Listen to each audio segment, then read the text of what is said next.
di dunia moal kebal carita-caritakeun wae segala rupa dicaritakeun. Mun nyaritakeun kelas MPR, kelas DPR emang teu nyaho jasa. Insyaallah jauh emang kiai bisa nyaho kos kitu. Atuh aing sekali-sekali asup ka ditu. Asup ka DPR. Aju maksudna kadeula dan henteu. Aing teh beneran jadi jurig sekali-sekali. Jadi jurig. Ih, sakadar ngajakan ka Allah mun jadi kiai sing bener jadi kiaina, mun jadi pemerintah sing bener jadi pemerintahna, mun jadi petani sing bener jadi petanina, henteu ngalarang jadi pemerintah, teu ngalarang jadi petani, teu ngalarang jadi pedagang, eta mah urusan kahirupan. Tapi sing jujur sing adil moal kebel urang bakal datang ke Allah. Urang kiai ditugaskeun ngalempeng-lempengkeun ketika henteu noel cara tadi kabawa ku jawara Kipu Doli musruk. Oh kan aing embung jara Kipu Doli embung aing tetep nyalametkeun diri. Medek anu ngadu kotok ku aing didatangan. Dai seueur sok ngadu kotok bae atuh menang teh le menang. Tadi sit aing. Ada loba nu bendul, nu bendul kajen, geus siap jasa dipakai ka bendu kuno ngadu kotok, kuno judi, kuno mabok, kuno zina, kuno korupsi, nyada berendueun nyaho kula ge jelema nu bendu. Masalah ngan kula da teu bendu. Kula mah teu bendu sebabna tugas ngan sakadar mepelingan. Anu engke mere hidayah mah Gusti Allah Subhanahu wa taala mantap. Kula mandek bawel bae kajen teuing dipake ka bendu ge kajen. Ketika aya kiai dibere duit ku pemerintah nyen proposal eta teh duit haram kajen, kula mah di benduan ge. Sebab eta teh lain jang kudu pondok pesantren, eta mah duit ti APBD jang masyarakat. Eta mah duit rakyat getih, eta teh lain kudu dibangunkeun ka pondok pesantren, lain kudu jang masjid. Nah didinya lah kula mah sok ngomong bae kiai-kiai anu ngajukeun proposal eta teh lain kiai nu kos kitu mah penjahat berlabel kiai. Cenah bendu jeung teuing kula mah di bendu ge geus siap jasa.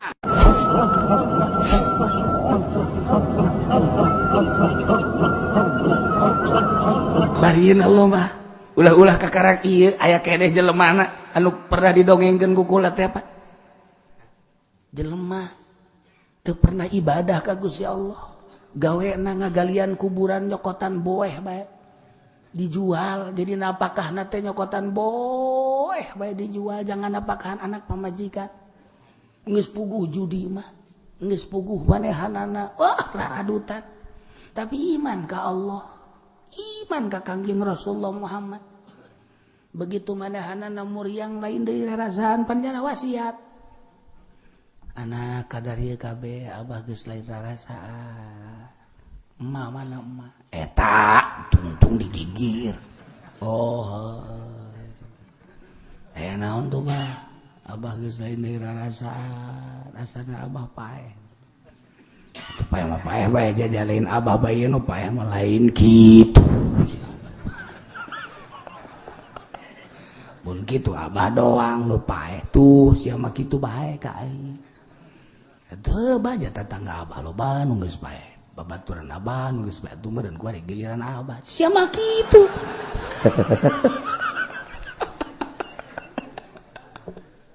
Hajar daun tuh bah. Abah kieu ge kapan sieun jasa ka Gusti Allah. Sinaon tuh bah? Pan abah sok kade ge wejangan ti kiai. Naon bah? Di akhirat tepan Gusti Allah boga surga jeung neraka, nu bener di ka surgakeun, nu salah di ka nerakakeun. Juk pan abah mah hirup kayahoan Gusti pan jore jasa abah mah. Ih sakajaho kula ge bener patuh pan siapa.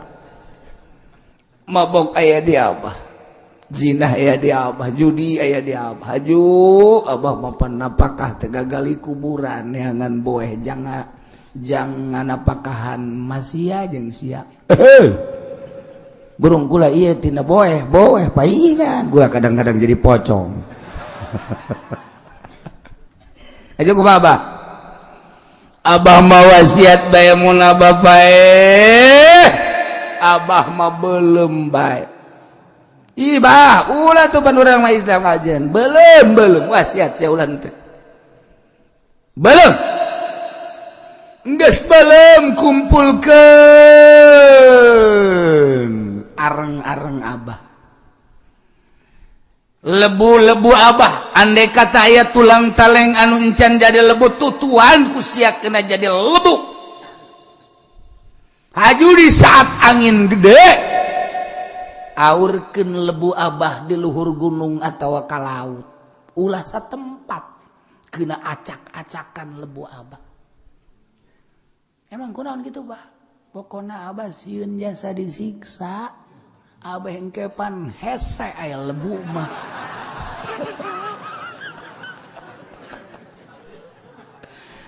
Cak anakna bener oge nya. Siap-siap.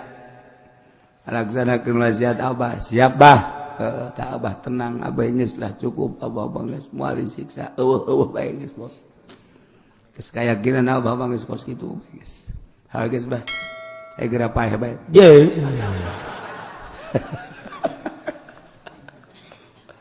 Bener sampai dua paeh Bapak. Aya musyawarah anak-anakna jeung pamajikanana yang di jeung mah. Cak mana teh Abah sia mepan wasiat yang dibeuleum. Mak.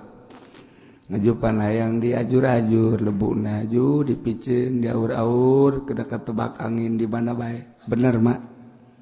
Orang laksanakeun bela wasiat Abah sia hayu geus eueuh salah dibeuleum geus dibeuleum ngerecek jadi lebu aya tulang taleng sautag saeutik ditutuan kena jadi lebu kabeh dibungkus geus dibungkus nungguan angin aya angin gede dibawa ka gunung diaur-aur bawa di ka laut di aur-aur dibawa di ka tempat sababarat tempat kena acak-acakan beres baralik kabeh akhirna Gusti Allah nek ngabuktikeun kemaha kawasaan Allah hei bumi nun Gusti seluruh tanah anu kaentepan ku lebu kipula anu diaur-aur segera maneh kudu ngahijikeun lebu eta mangga Gusti tanah kabeh ngahijikeun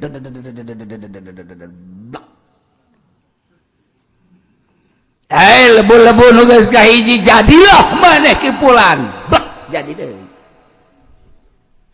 tanya ku Gusti Allah pulang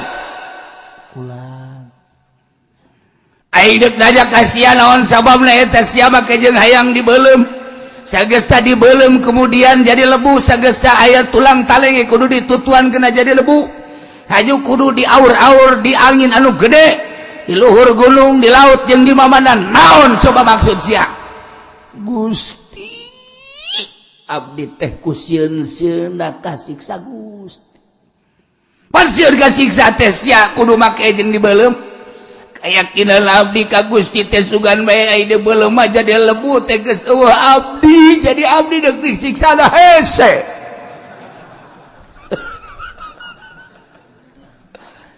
jadi sia nu matak dibeuleum ya haju diaur-aur ku sebab sieun ka aing sieun Gusti sieun kasiksa aing sangat sieun abdi teh kumbung-bungna disiksa abdi mah ieu teh bener-bener ngaku dosa abdi sakolong langit nyundul ka langit ku dosa abdi tapi abdi iman ka Gusti abdi percaya ka Gusti jeung ka Rasul Gusti Rasul nu nyaritakeun bahwa aya surga jeung neraka sangkilang abdi bajidor Gusti tetap sieun di ka nerakakeun maka tindakan terakhir abdi wasiat supaya diaur-aur awe Gusti teh nyiksa ka abdi ku sebab abdi percaya jasa ka Gusti pulan ku sebab sia-sieun ka aing sehingga boga tindakan kitu geus bae ku aing dihampura sia geus moal dikanarakakeun dikaspakeun bae geus ku aing be Gusti nun jasa tuh abdi di kasorga ku sebab naon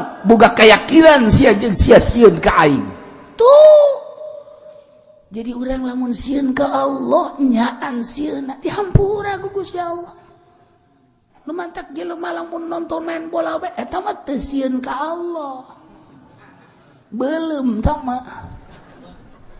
kecuali nyana cara tadi minta dibelum diaur-aur geus cek ulama kuari madek bajidor mah bajidor bae maling-maling bae korupsi bae zina bae los engke wasiat bae ka pamajikan aing mah pangmeuleumkeun bae ngadengikeun surah Ki Uci kamari awe aing di akhirat teh disiksa bagas dilaksanakeun tungtungna di dunia dibelum di akhirat dikerbekkeun di neraka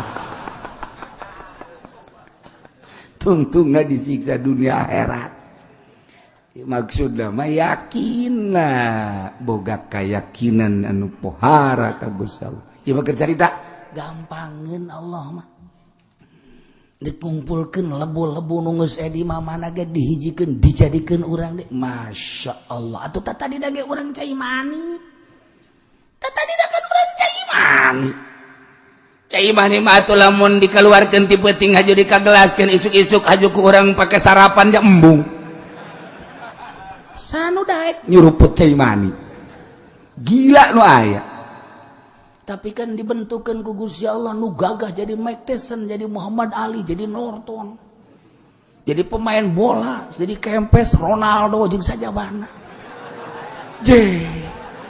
pohara tuh jadi politikus Jimmy Carter jadi George Bush jadi Pak Harto jadi Idi Amin apa pohara jasa eta jelema masya Allah di samping nu bararagus para nabi para rasul keun tabah jelema-jelema anu geus dilalur urang kuari anu di pasar gaweana eta cai mani anu di kantor eta cai mani eta kos kitu nu kuari jadi bupati emang bupati lain cai mani cepedut anu kuari jadi dandim cai mani eta teh kos kitu teh nu kuari jadi raja Jokowi cai mani ambelan ku sia Ahok atuh cai mani sia cai mani bedegul teuing si cai mani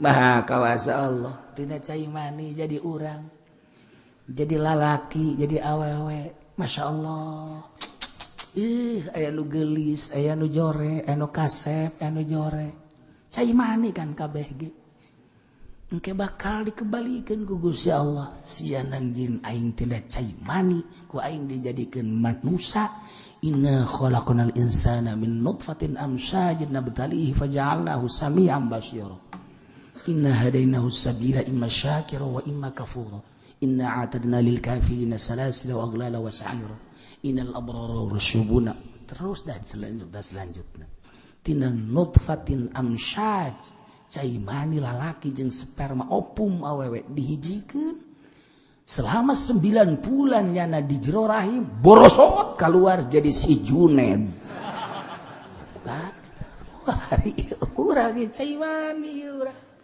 masya Allah dak kudu ingat aing cai mani jadi kieu nang Allah engke bakal ka Allah urang tuturkeun aturan Allah tuh ulah sok sambarangan bakal bali ka Allah aslina urang mah lain nu dikadeuleu ieu lain aslina manusia mah roh anu diciptakeun ku Allah leuwih awal di alam roh awak urang mah ieu mah taneuh menang nyieut tina turab minha khalaqnakum ti taneuh aing nyieun sia wa fiha nu'idukum aing bakal ngabalikeun deui ka taneuh ti taneuh ka taneuh urang kasep tinggal kasep kubur jore tinggal jore kubur gelis tinggal gelis kubur nu jore mah geus hirup kene ge kubur bae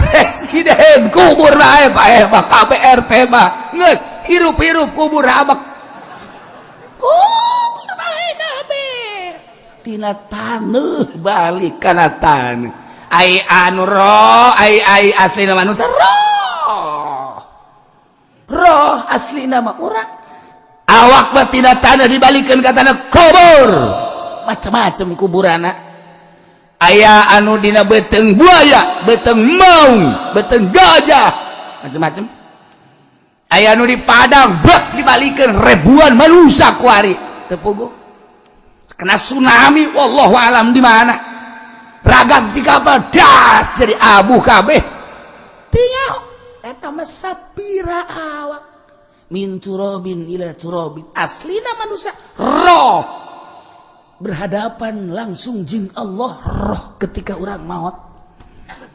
cirina ketika orang paeh keluar roh awak geus teu disebut jelema deui mayit ngaranna janazah ngaranna bangke ngaranna dek dikamanakeun mayitna dek dikamanakeun janazahna dek dikubur di mana bangkena bangke urang aslina roh urang manusia mah roh anehna jelema kunaon ngurusan awak bae nu bakal dikubur roh tepatnya diurusan bloon jelema ketika jadi pejabat jana ngurusan awak bae di kantor kaimah ngurusanna duit sakadar jang beuteung dahar hilum poka salat roh aslina jelema ketika jana paeh dikubur bupati tinggal bupati gubernur tinggal gubernur jenderal tinggal jenderal presiden raja tinggal raja roh nu berhadapan jeung Gusti Allah kunaon sia teu pernah urusan roh nu bakal babalik ka Allah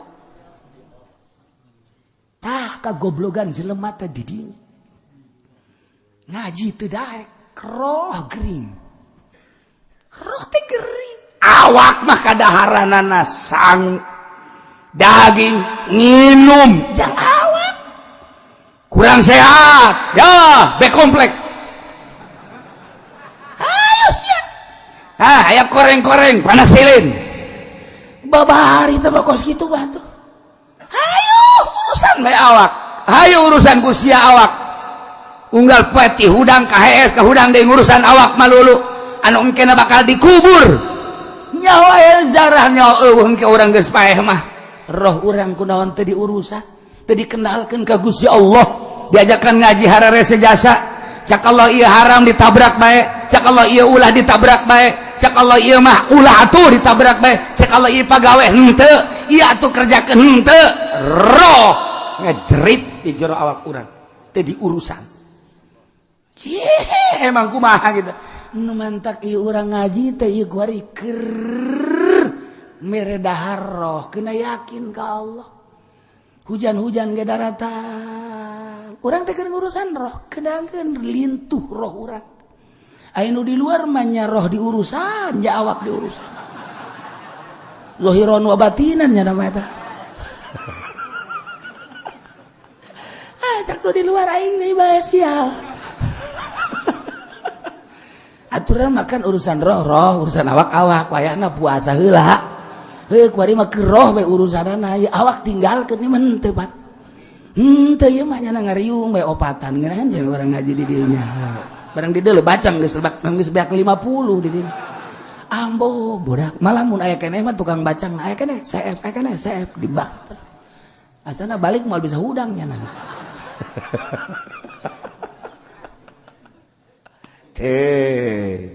babarieu ieu ge paeh 70 satu hari satu malam yaumun wa lailatun dipertayakeun kunaon make jeung disiksa Gusti qala Ibnu Abbas cek Ibnu Abbas nu mantak disiksa li annahum lam yuzailu qaumahum hina abadul ijla bongannyana teu pernah misah ti kaum anu nyerembah kana anak sapi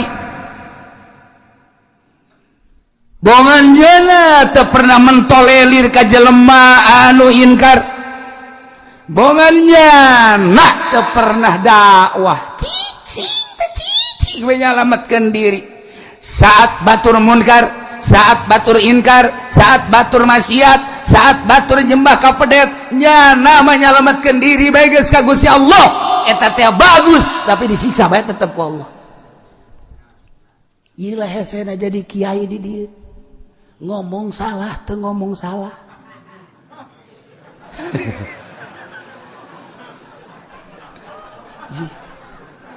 Di akhirat teh akan di akhirat ge karumpul kabeh di masyar.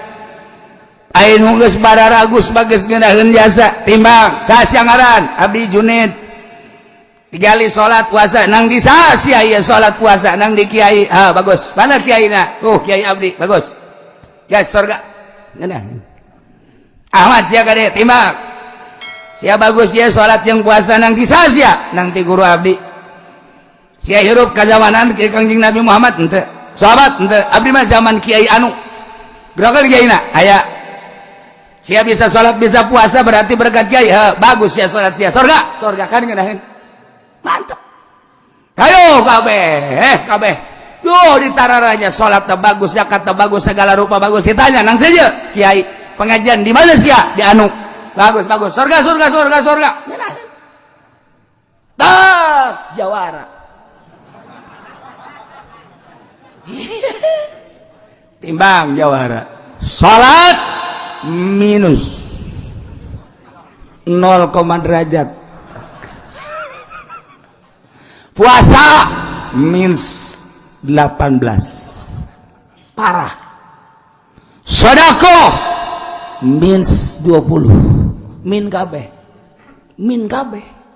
Peribadatan puasa, zakat, salat minus. Masya Allah. Main simpong, wow, 100%. Bener. Remi, mantap. Roulette, mantap. Kasino, mantap. Domino,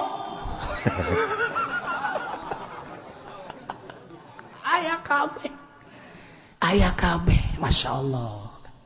Mabuk, ayah. Maling di pabrik, loba. Ngadu kotok aya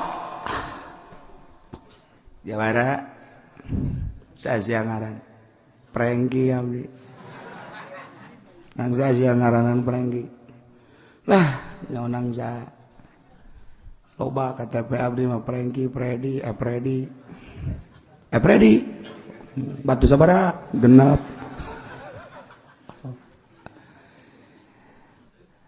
Cik malaikat anu nimbang amal, saudara-saudara sekalian seluruh manusia yang hadir di mahsyar ini bahwa yang namanya Prengki ini telah dihisab, ternyata kebaikan-kebaikannya minus dan maksiatnya positif. Dengan demikian nama Prengki akan digujubarkeun ke neraka. Apa itu gujubar, Pak? Ya lagi saya keluar, jawara teh keluar jawara.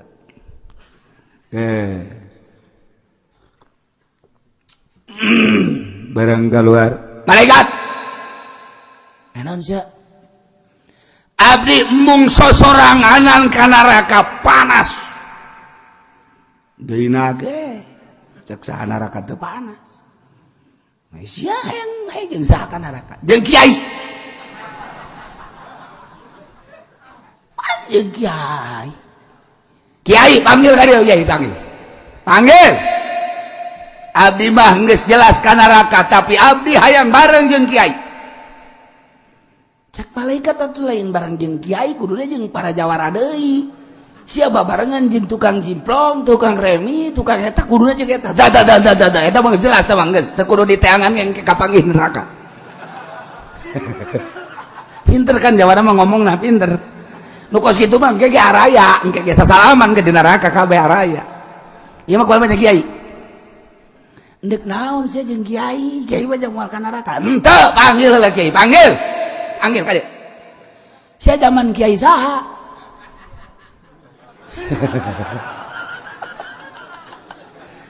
Abdi zaman Ki Fudoli.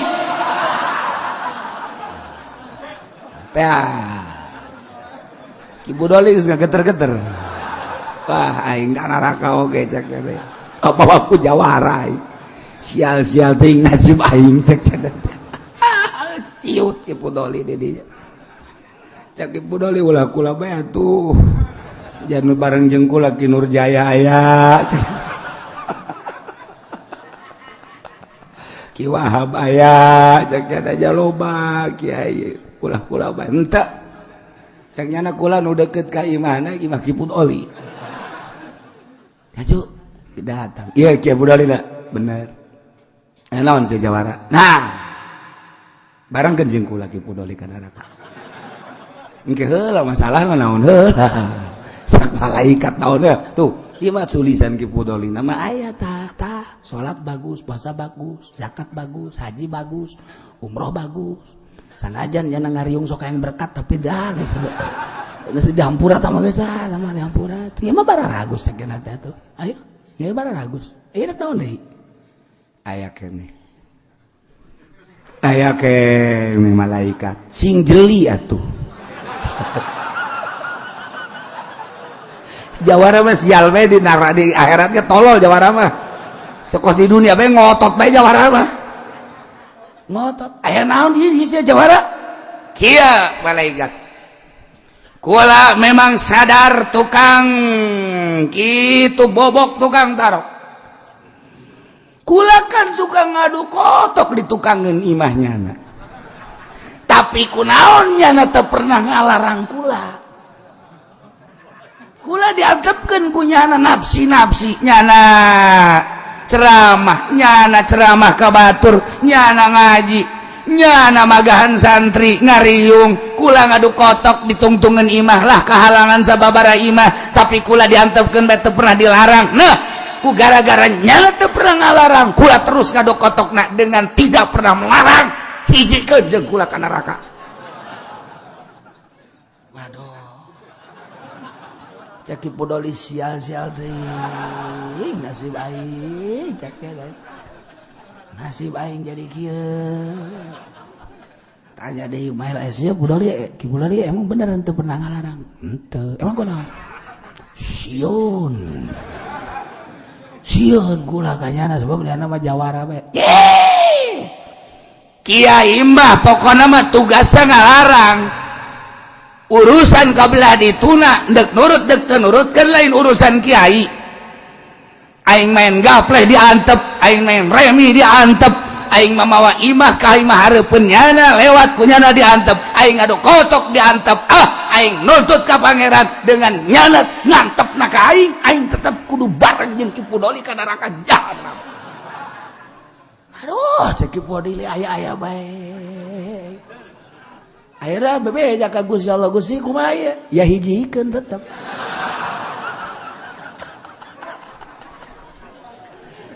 dihijikeun ieu nu beratna teh nu berat teh kiai teu ngalarang munkarat dihijikeun ulah naon garang-garana ngeunah-ngeunah sebab naon dititahna ge amr ma'ruf nahi munkar nu tadi mah nu dititah ma'ruf ngarurut surga kabeh nu narurut ngararaji di majelis narurut di podium ngaji narurut sorga tapi Jawara anu henteu pernah dilarang lantaran sieun ke lantaran naon ke tetep bae nyana engke ngadakwa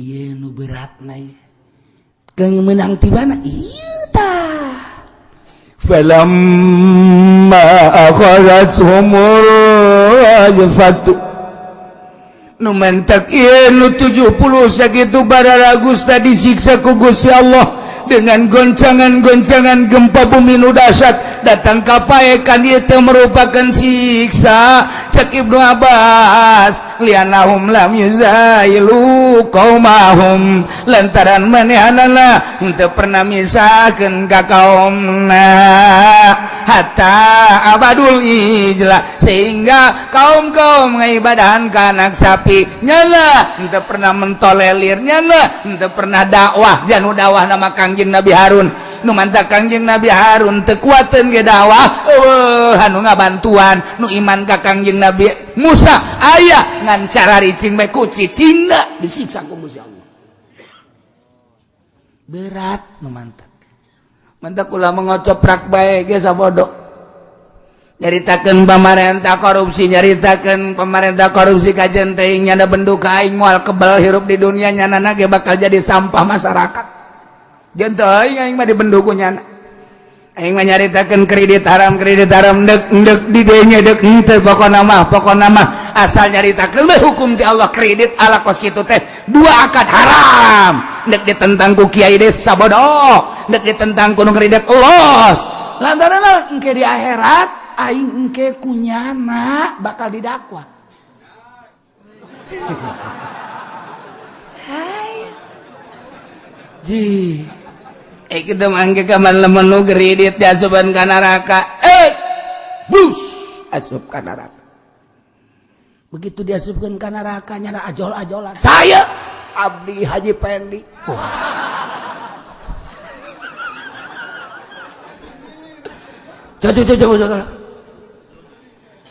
Kunaon Mang Haji ieu bisa ka neraka ngredit mobil teh anggeus. Cek malaikat teh tetep abdi mambung sorangan panas. Hayang jeung satu, hayang jeung kiai. Kiai satu, kiai di zaman abdi. Satu kiai na Ki Fudoli.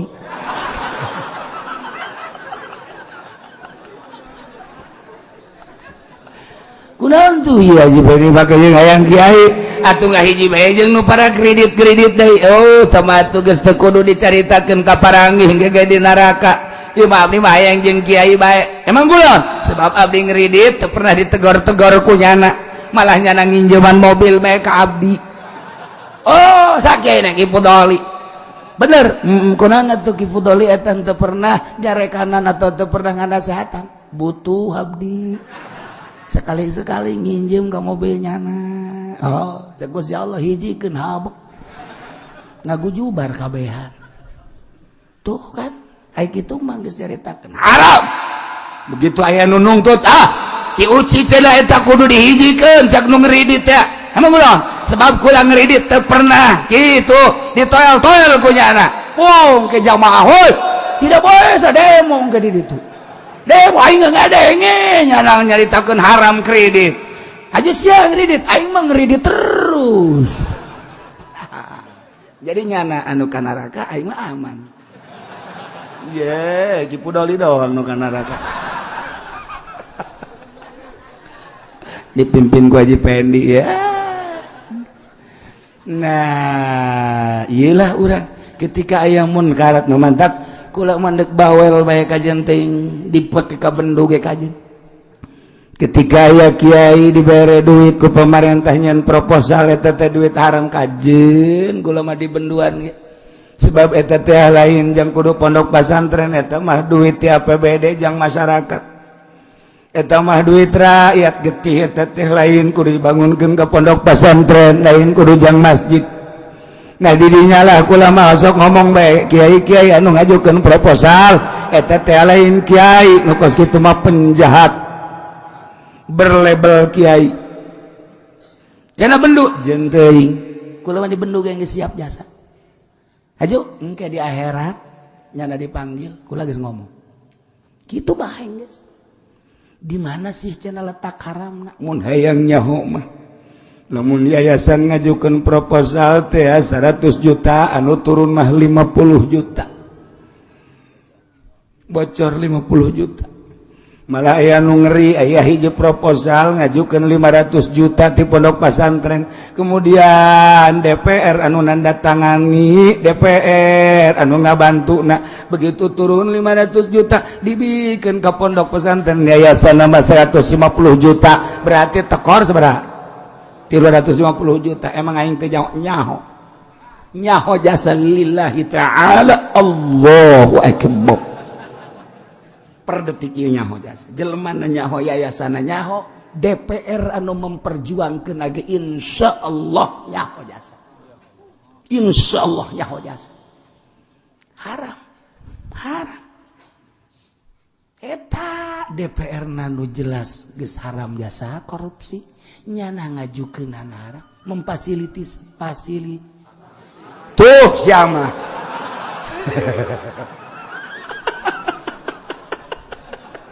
bangun sia nu palinter teh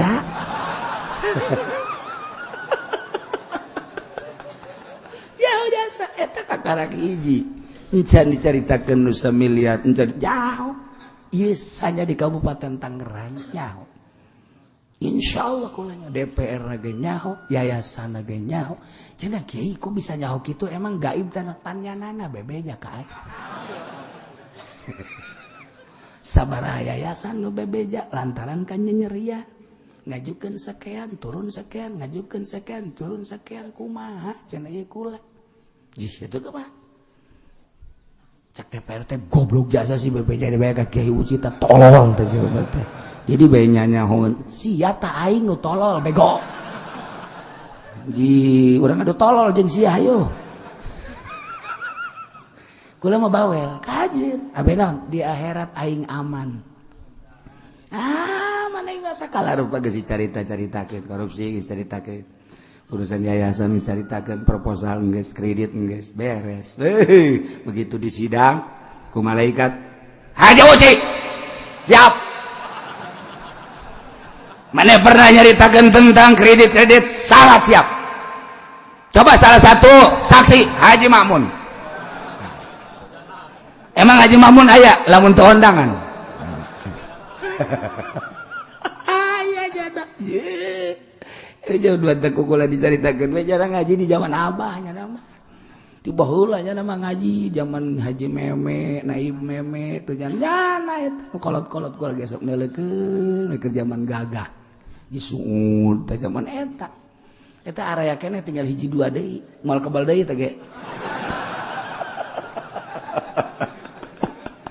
iya itu kalau jauh kiai haji teh nyaraos etikan ban bae ngajina pakai sepeda pakai motor gelas etik nyaho jadi si A si B si C si haji ahadu nyaho sok ngaji terus kabladi terus si picu ka dieu nyaho atuh Ki Soleh baheula masuk ngaji kabladina mah teu barang asup Golkar aju teu ngaji jajan nyararaho terus di gemborna Ki Muhtar atuh nyararaho aja terus detik teh nyaho sa nu nyaho atuh mantak Haji Makmun kula sok diomong bae beusi Haji Makmun kuna eta mah nyana mah titipan abah ngaji tiba heula nyana mah datang ka kuari muriang bae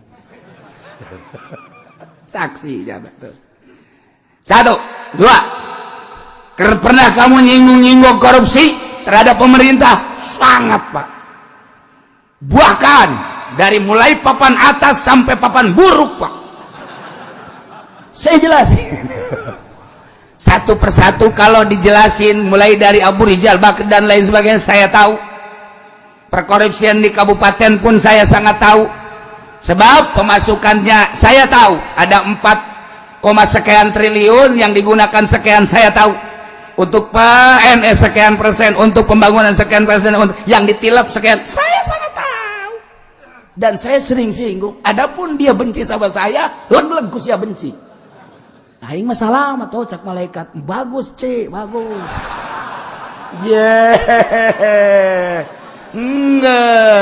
aing mah diamankeun ku Kangjeng Nabi Muhammad mantep tinggal aing ngadadah dadah bupati gubernur camat tinggal nyana bae tulungan atuh aing pan aing osok korban korban duit siapa duit pemerintah nonsen namun duit siahayu tah mantap lamun ka masjid duit pribadi terima lamun duit pemerintah ulah korban duit pemerintah masalah ngan teu jadi ganjaran atulinnya anak nu korban tah mah atulinnya anak nu korban tah mah ngan sakadar referensi doang emang korbannya lain atuh jangan duitnya mah saeutik malah mah keluarkan korban 20 tapi nu keluarkan 15 lagi kemana yang 5 lagi mati di mana mati di mana di perjalanan masuk kemana kandang bupati ini kumaha coba iya kan bahaya emang aing teh nyaho ulah sok sombong cenah sia Ki Uci aing mah iku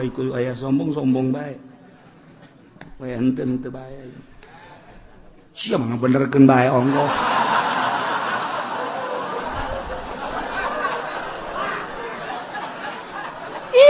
abeh naon di akhirat aman di dunia moal kebal carita-caritakeun ku aing alah geus segala rupa dicaritakeun mun nyaritakeun kelas MPR kelas DPR emang teu nyaho jasa Insya Allah jawab. Emang kiai bisa nyokos gitu? Atau aing sekali-sekali asup ka ditu. Asup ka DPR. Aju maksudnya kadeula dan tentu. Aing teh mau beneran jadi jurig sekali-sekali. Jadi jurig. Ih, sakadar ngajakan ka Allah mun jadi kiai sing bener jadi kiaina, mun jadi pemerintah sing bener jadi pemerintahna, mun jadi petani sing bener jadi petanina, henteu ngalarang jadi pemerintah, teu ngalarang jadi petani, teu ngalarang jadi pedagang, eta mah urusan kahirupan. Tapi sing jujur sing adil moal kebel urang bakal datang ke Allah. Urang kiai ditugaskeun ngalempeng-lempengkeun ketika henteu noel cara tadi kabawa ku jawara Kipudoli musruh. Oh kan aing embung jara Kipudoli embung aing tetep nyalametkeun diri. Medek anu ngadu kotok ku aing didatangan. Dai seueur sok ngadu kotok bae atuh menang teh le menang. Tadi sit aing.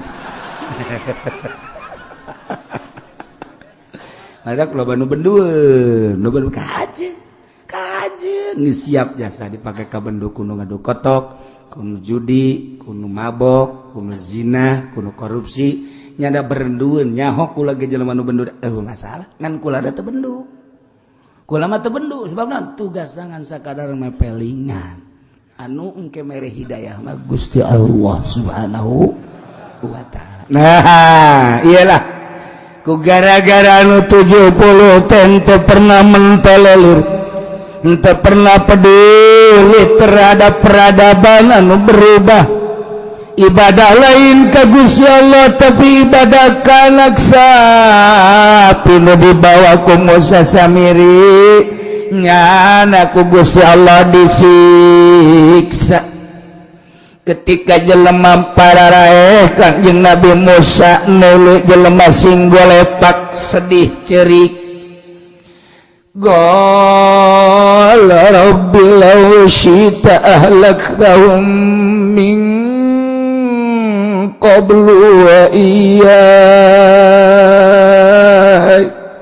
Cek Kangjeng Nabi Musa Gusti Pangeran Abdullah syi'ta lamun Gusti karsadek ngarusak ka hamba-hamba Gusti nu 70 dek di maotan dek disiksa atuh alag taum min qablu wa iyyai maninggal Gusti ngarusak memeh kaluar abdi di negara Mesir ke Gunung Tursina wa iya jeung abdi atuh kamari bae abdi siksa ulah geus datang ka Gunung Tursina disiksa mending waktu keur di negara disiksa kabehan liu ayeuna Banu Israil zalika walayatahimuni abehnya langsung neuleuh ka umat-umat kaum-kaum Bani Israil disiksa ku Gusti Allah wala tatahimuni sehingga manehana nanti aya penyurigaan kasim abdi Gusti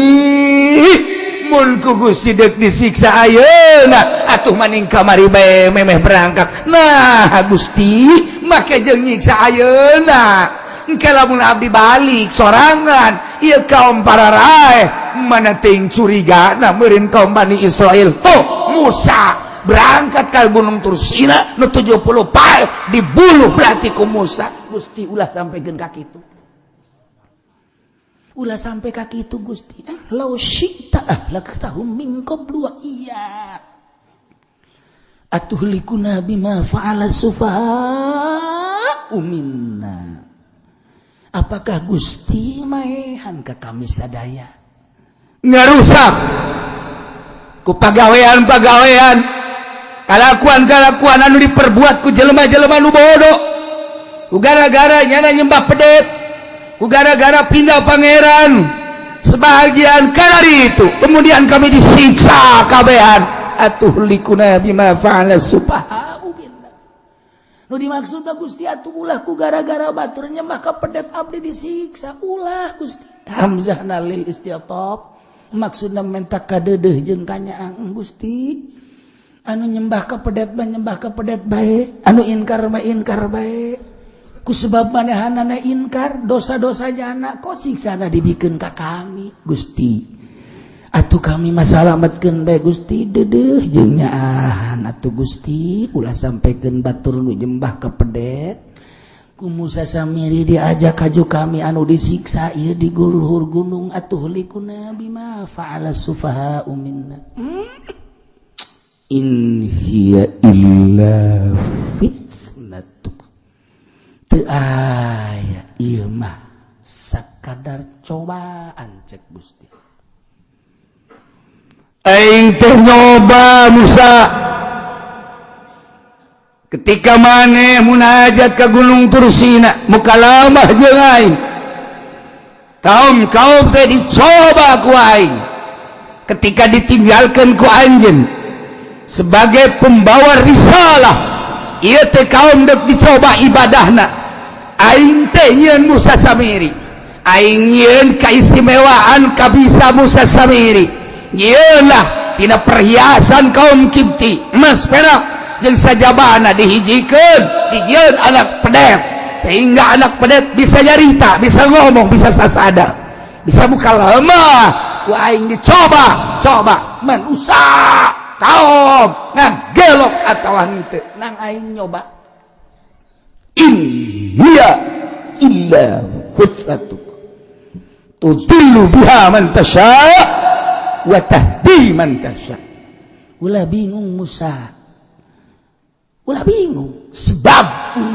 urusan aing nyoba tah cek Kangjeng Nabi Musa horenganan eta teh fitnah teh cocoba ti Gusti teh tudillu biha man tasya nyasarkeun ku cobaan eta teh ka jelema nu dikersakeun ku Gusti deuk disasarkeun wa tahdi man tasya jeung ku Gusti nu deuk dituduhkeun mah dibere pituduh horenganan eta teh kabeh nang Gusti khususna di zaman Kangjeng Nabi Musa umumna di zaman urang timbul berbagai permaksiatan tetuh gereja nang Allah hakikat nama dek nyoba ka kaum muslimin mukminin Kabupaten Tangerang coba sia ayana gereja didinya belok apa moal dibangun kelenteng hakikat nama nang Gusti Allah jamaah makhluk Gusti Bupati teh menandatangani gereja, menandatangani kelenteng dan lain-lain sebagainya, menandatangani pihara. Eta teh kapan makhluk aing bupati, urusan bupati dorakana eta mangke di akhirat. Ngan aing dek nyoba ka kaum di Kabupaten Tangerang belok moal. Aing nyoba melalui perekonomian Yahudi. Didominasi ku Yahudi timimiti matahari sabar subur datang ke Indomaret Alfamart iyalah kabeh teh ala Yahudi kemudian di toko-toko elit BSD misalnya didinya geus tertera seperti di Abu Dhabi di Dubai di luar negeri minuman keras timimiti nu leutik datang ka anu gede nang aing cak Gusti Allah melalui hamba-hamba aing anu murka ngan aing dek nyoba ka kaum Kabupaten Tangerang khususna ngagelok moal tempat prostitusi loba jasa di Citra loba di kawasan Ambalaya berbagai kelas ngampar kelas mismar kelas itu leangan kosong kelas hotel motel dan lain sebagainya eta teh pada hakikat babakan nang aing emang nang sanang melalui jelema biadab nu ku aing diciptakeun ieu teh jang nyoba ka anak-anak muda di Kabupaten Tangerang khususna jang tokoh-tokoh saha anu dakwahna kenceng anu ngalarang saha pemuda anu bisa mempertahankan akidahna saha jawara anu kembali tina lembah-lembah hitam kemudian ke lembah putih saha lamun henteu dicoba kitu moal kanyahoan mana kiai nu gagah jeung mana kiai nu henteu gagah lamun teh dicoba model kitu mana pemuda anu kuat akidahna jeung mana nu teu kuat lamun teh dicoba ku aing ku hujan moal kanyahoan ku hujan mana nu ngaji mana nu teu ngaji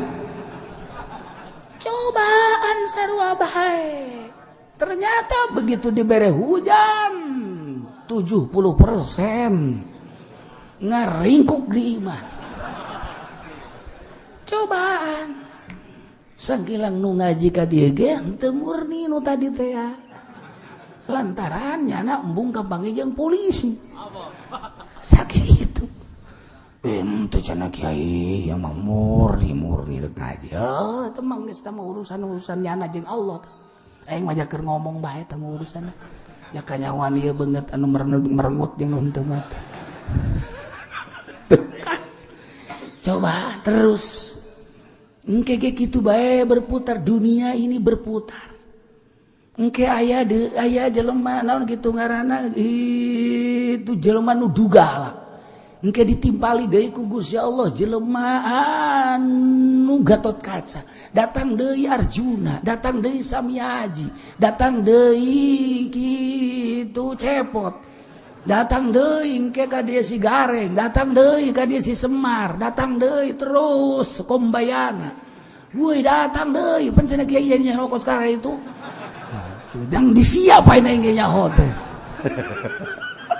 datang tuh atuh kitu bae terus bae datang zaman Soeharto jel Gus Dur lawana datang deui zaman SBY datang deui saha datang deui terus ketika tandingna deuk dirusak berarti ku Gusti Allah kuari di luhur teh kosong Indonesia kuari keur kosong nu berjuang di atas bagian agama aya Habib Lutfi hiji sosoranganan nyana datang sosoranganan lain lalagaan sosoranganan nyana sebabnya nama henteu termasuk ikut di NU secara praktis teu pernah ilu ti ieu ge sebabnya nama di thariqah tapi nyana ingin memperjuangkan agama nyana mohon perlindungan ketika kamari multaqo datanglah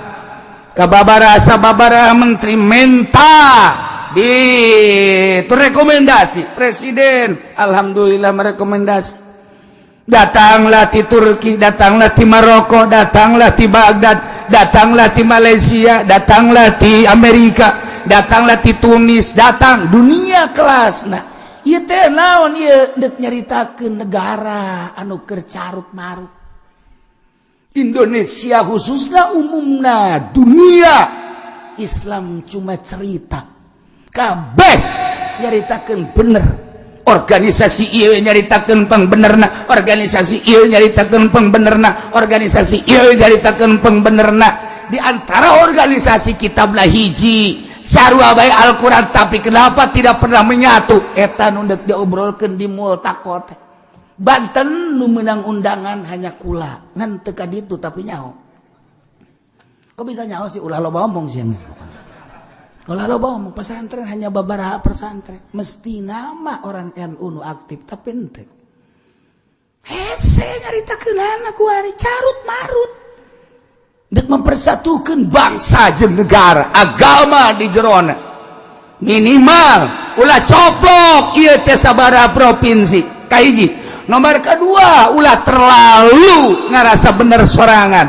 Coba kita duduk bersama. Matak laun coba dijadikan Irak geus porak-poranda, Suriah geus porak-poranda, Yaman porak-poranda, masih terus Yahudi bakal ngarusak berbagai negara. Indonesia sangat diperhitungkan untuk dirusak, tetapi Amerika membaca sekian lama dikristenkeun kok tidak berhasil, sekian lama diwahabikeun kok tidak berhasil. Melalui organisasi, melalui partai PKS, tetapi sangat kuat. Ada apa sih? Ente sembarangan. Ternyata ditinggali aya sabaraha sih ulama nu kuat di Indonesia. Urang mah teu pernah mendeteksi sampai dinya. Amerika mah sampai kadinya. Siapa di Jawa Timur, siapa di Jawa Tengah, dan siapa di Jawa Barat? Emang ente diteliti. Iyalah kuari teh dihijikeun tek.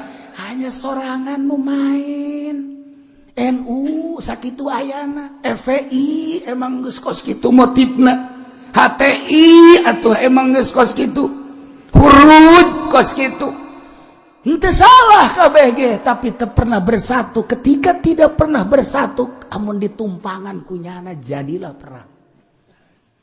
Maka kaum Torikoh kuari bangkit deui. Yuk urang kumaha carana untuk mempersatukan bangsa jeung negara.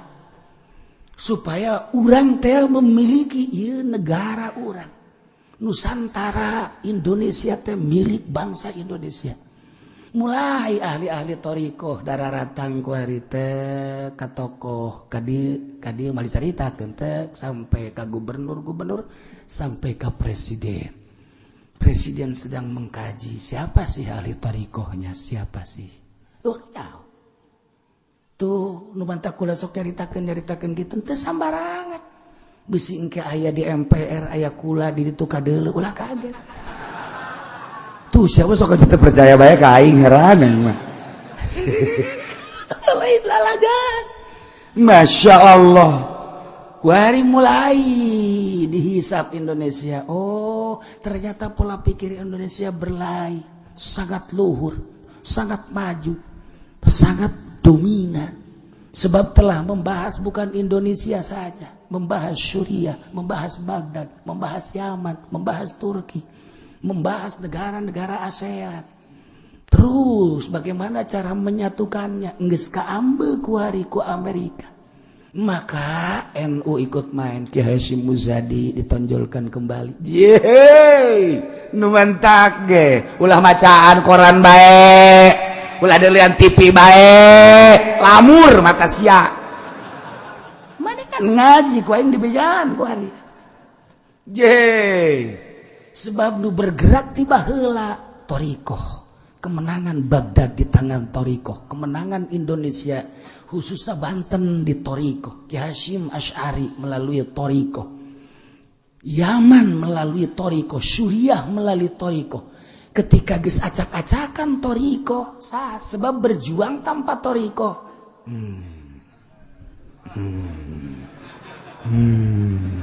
Cak nu di luar naonnya. Pokoknya siapa teh nyaho belah.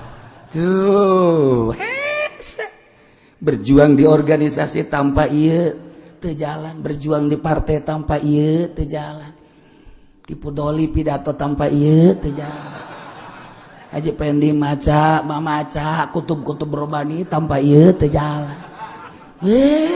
Tahu bangsa dihianat ku Tuan Syabdul Qadir.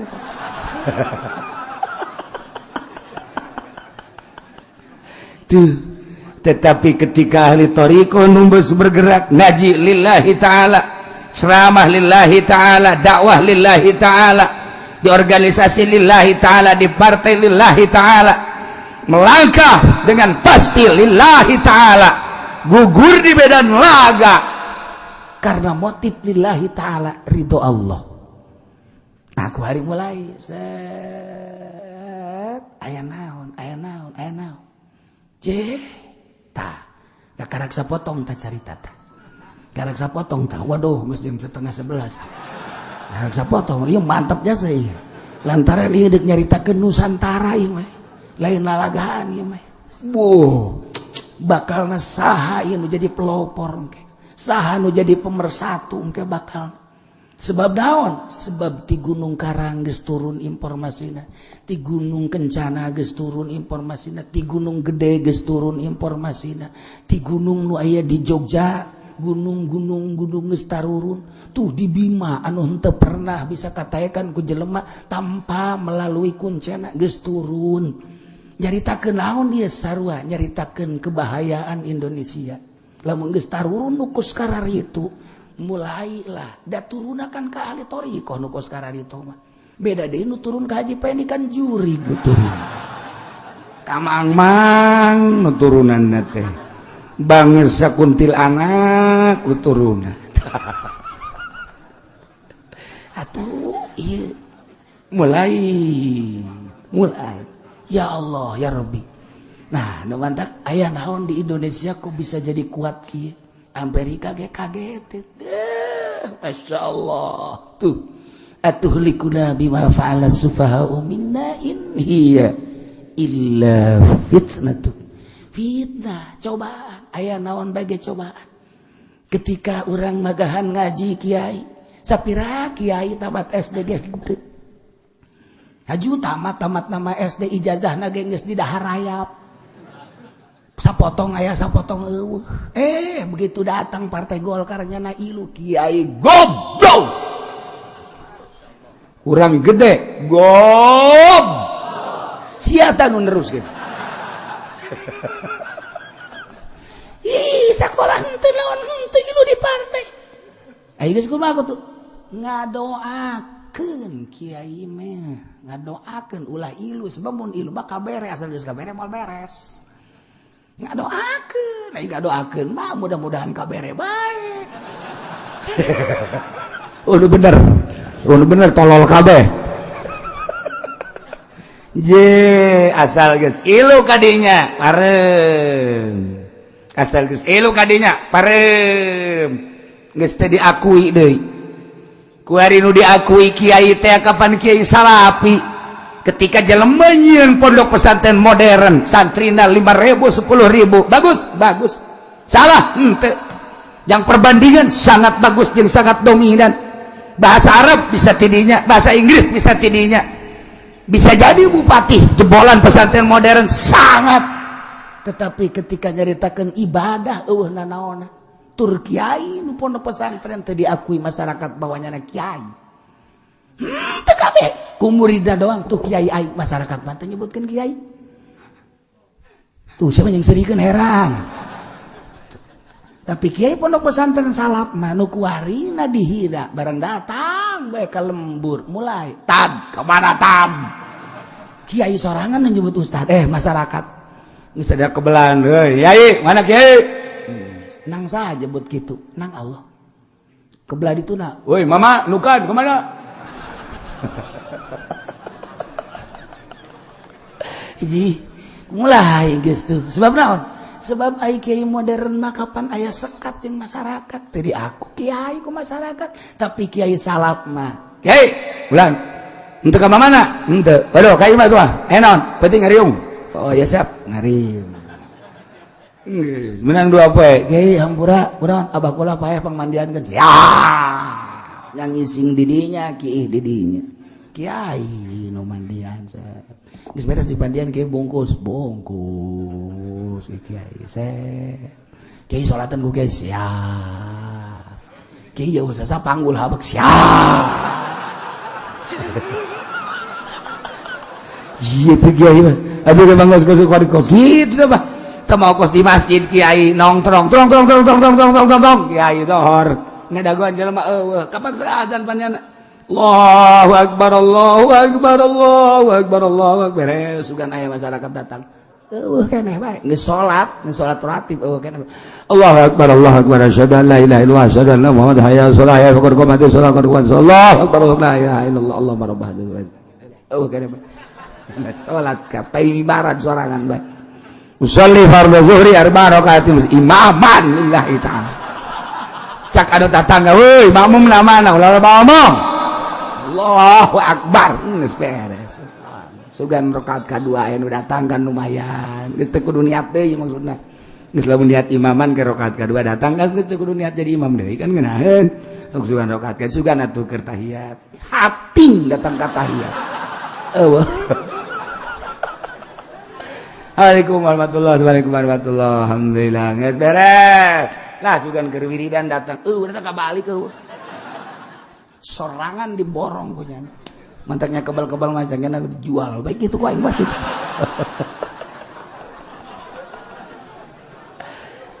tapi lain gitu masalahna ya dicaritakeun sote nyana terus bae zuhur asar maghrib isya sorangan 2 antiluan aya bae terus nyana imaman eueuh bae terus istiqomah ngaranna di dinya kade sebulan 2 bulan setahun 2 tahun Allah ku istiqomahna nyana kabeh menghormati siada yang mah itu getol jasanya nama aya jelema ka masjid bae alhamdulillah aku lagi kadinya nyager kerek bae di masjid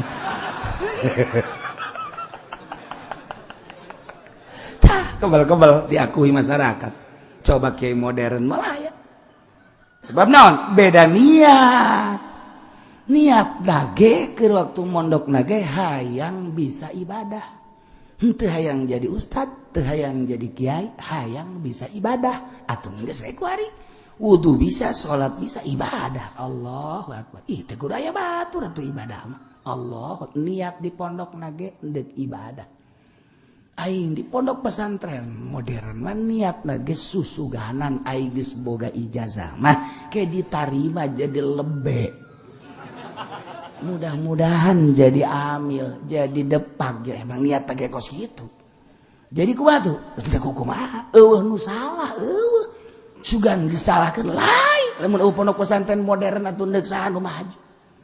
Kemajuan dunia terletak pada pondok pesantren modern. Kemajuan ibadah di pondok pesantren salaf. Ulah silih salahkeun ulah. Sia mah sok aju nyalahkeun ka aing. Lain ngan di pondok pesantren modern mah moal jadi wali, moal sakitu doang. Pondok pesantren salaf hese jadi wali komo nyana moal jasa moal sebab naon ta'alluqna hate tuh anu lah okor lawa nah ieu kacaritakeun fitnah teh antep kenang Allah ngan urang kiai datang ka mana dakwahna ngalarangna eta kan aya persenan ti Gusti Allah. Oke anu mah terus bae dakwahna amar ma'ruf nahi munkar. Pemuda nu mana nu kuat aya nilai, jelema nu ngagelok nilai. Lamun urang nyaritakeun di Sukabumi loba jasa kristenisasi ka ditu mawa supermi dan lain sebagainya. Cobaan ti Gusti Allah di urang kuari ketika karyawan lain Kristen diasingkeun bahkan dikaluarkeun cobaan ti Gusti Allah kuat apa henteu ulah jadi kabingungan. Ieu ta ayatna in hiya illa fitnah tuh ternyata kos kitu. Urang boga pamajikan hiji kemudian nyandung dua nu kolot galak atau nu kadua galak ulah bingung fitnah cobaan.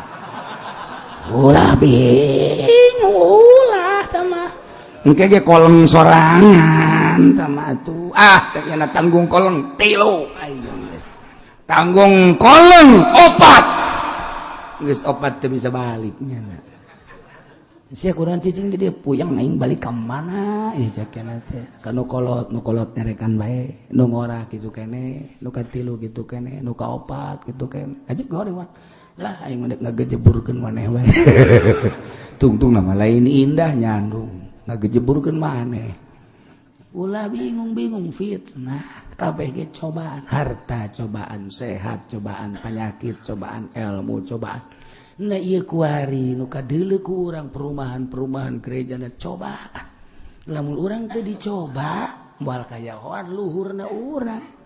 Cek Imam Ghazali teh mah urang susah teu boga nanaon puasa bae ka tukang karti teh mah kos kitu mah jelema puasa bae teu boga nanaon ka harti tuh jelema mah mun di restoran puasa karek hebat jelema cenah teh mah cicing bae sorangan bae di imah tuh pantes cicing bae di imah sorangan aja teu loba omong atuh pantes ngariung coba tah di loba jelema atuh nya cicing bae eta karek hebat. Atuh cicing mah di imah di kamar berarti loba omong atuh pantes bisaeun teu bakabeh kos kitu mah. Teu nah, lamun aya jelema narurut ka urang ngaji atuh pantes tah di tengah-tengah jelema anu teu nurut ka urang ngaji eta hebat ngaranna nu kos kitu. Parangsana. Anta walina faghfir lana oh Gusti terenganan nurunkeun cocoba ja Gusti anu nyasarkeun kanu ku Gusti rek disasarkeun nuduhkeun kanu ku Gusti nu rek dituduhkeun atuh sadaya-daya orenganan tama mutlak badu Gusti atuh Gusti abdi tadi cumarios ka Gusti lawan syita halak tahu min qablu wa iyai hampura Gusti faghfir lana Gusti muga ngahampura ka abdi sadaya warhamna Gusti muga ngarahmatan ka abdi sadaya bere hampura bere kadeudeut da Gusti mawa anta khairul ghafirin Gusti Bapang bagus-bagus dan ngahampura lantaran makhluk menghampura kadang-kadang ayat tumpangan ayat tunggangan ayat udang di balik batu daek aing ngahampura kasih asal anu ku aing nu mantak dihampura sebab siapa anu Allah mah tanpa aya unsur-unsur mere hampura jeung rahmat tanpa aya gorod-gorod nu lain iskuning Allah mah mun geus kahampura ngahampura bae mun geus karahmatan ngarahmatan bae gitulah hararudang deui dihampura ku Gusti Allah. Masya Allah, mudah-mudahan urang kabehan dibere kuat nandangan fitnah ti Gusti Allah, dibere teger sakilang fitnah ambalaya, dibere akidah urang mantep ka Gusti Allah, bisa ibadah ka Gusti Allah dengan mantap, dihijikeun jeung para wali-wali Allah, dihijikeun jeung ahli-ahli Allah, diberi pangampura jeung rahmat Allah, dibarakati ummul Quran Al-Fatihah. Bismillahirrahmanirrahim. Alhamdulillahirabbil alamin arrahmanir rahim maliki yaumiddin. Iyyaka na'budu wa iyyaka nasta'in. Shiratal mustaqim, shiratal ladzina an'amta 'alaihim ghairil maghdubi 'alaihim waladdallin.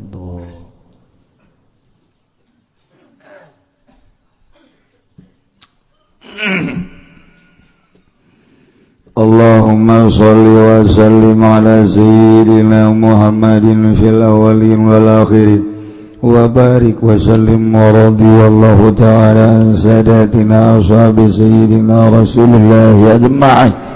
Allahumma hdina siratal mustaqim, Allahumma hdina siratal mustaqim, Allahumma hdina siratal mustaqim, siratal ladzina an'amta 'alaihim minan nabiyyin wasiddiqin wasyuhada'i wassalihin wa hasuna ulaika rafiqa. Dzalikal fadlu minallahi wa kafa billahi 'alima. Wa shalli wa sallim ala jami'il anbiya'i wal mursalin walhamdulillah.